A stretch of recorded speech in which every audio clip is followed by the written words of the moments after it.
This is the long A sound. A. A. So this is a long vowel sound. When you make a long A sound, you make the sound longer.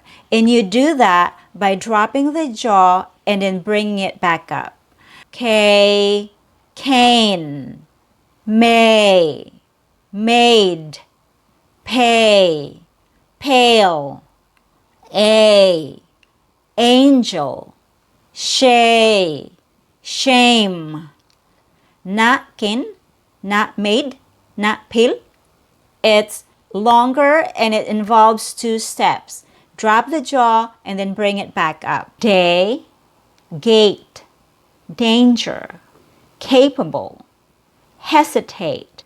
So it's A, and it's a long vowel sound.